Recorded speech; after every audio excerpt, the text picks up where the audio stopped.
Today, we are going to take a look at the Fool card from Crowley's Thoth Tarot deck. This will be a short introduction, examining some of the symbology contained here, within. When looking at this card, we can see a monstrous green character wrapped by 4 entangled spirals, divided into 4 circles, echoing the 4 mental levels. Various symbols can be seen on the colorful rainbow strips. The green fool, Bacchus, the Roman god of wine; Dionysus, the god of the grape harvest; the April fool, takes up all the space, with the tips of his shoes pointing up and outward, demonstrating that he does not interact directly with the earth. Initially, he seems to hold the sky with his arms outstretched and raised high. The 4 corners of the Fool Thoth Tarot card represent infinite space. His lustful expression is exalted with a pair of horns on his head, and in the center, there is a cone-shaped diamond rising and touching the top of the pyramid of light surrounding him. His piercing gaze glides over us, the observer. We cannot really see the Fool's eyes, because his vision focus is slightly offset. He is holding an inverted chalice in his right hand, and a flaming pine cone with sparks forming an arc in his left hand. A bunch of grapes drape on his left shoulder, below which, astrologically adorned coins, fall as rain. There is the shape of an uncanny flower between his thighs, and in the middle of a human figure, at the center of all reproductive energy, the sun is gleaming. A tiger gnaws on his left thigh, and below, intertwined in the spirals, a crocodile camouflages itself within the lowest arc. Above the second spiral from the bottom, 2 symmetrical lovers perform a mirrored, reclined embrace, in perfect union. The Fool, the trump card, numbering 0, symbolizes a new phase of life that is gradually emerging from the midst of the subconscious, entering the realm of plans, waiting to be made. The Fool is like a germinating seed, foreseeing and foreshadowing the image of a perfect flower, the dormant spark, living inside it, corresponding to the aim of the creative arrangement within, but still needs time to allow the refined product be sprouted. The Fool not only appears at the beginning, but also at the end of an old cycle of creation. As the emergence of the next level of seeds precede the dying out of the parent flower. We can see how the causes of the past resonate in the results of the future, because they are already in the form of the future that can occur in the vibration of its karma. This atavistic undertaking is akin to the physical gene of the parent tree imprinting on the subsidiary branch the way it will bloom.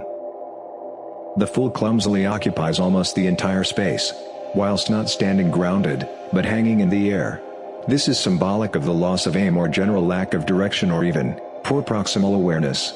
Evidently, a path is always available at his feet, and the goal is the direction of unintended movement. The Thoth Tarot Fool reflects and represents the uninitiated and unintentional, those neophytes without a firm stance. He does not stand firm upon the secure ground, and furthermore, the soles of his shoes turn up and outwards towards the observer, implying nothing is the goal, 0 deliberate direction. His 1,000-mile stare that pierces through everything is an entranced expression of a state of not seeking.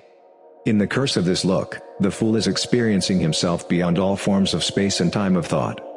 He is now, and always, accustomed to his deeper inner existence, blind to this allegorical, perpetual state. An intangible trance state, which cannot be captured or understood by glyph, sounds, or even words.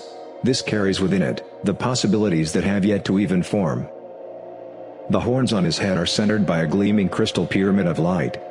These animalistic horns project the one for a life free from the burden of enlightenment, reflecting the paradox of the Fool's unknown desire to cement a connection with the universe, conveyed in the Euclidean form of the crystal pyramid of light.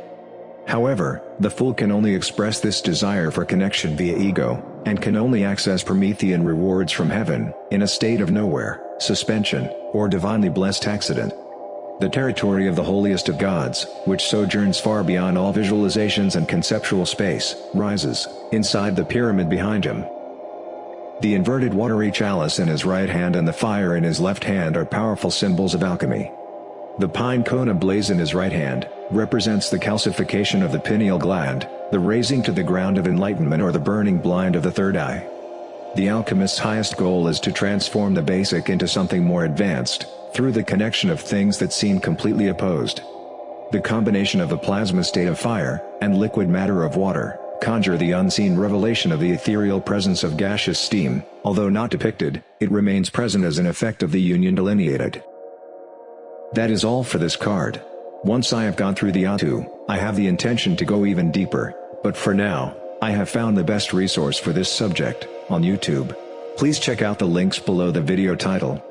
Thank you for your time. This channel is designed for people with an interest in the esoteric arts and the subjects of the occult. Please like and subscribe and set the bell notification to on, to ensure you never miss out on this useful and interesting resource.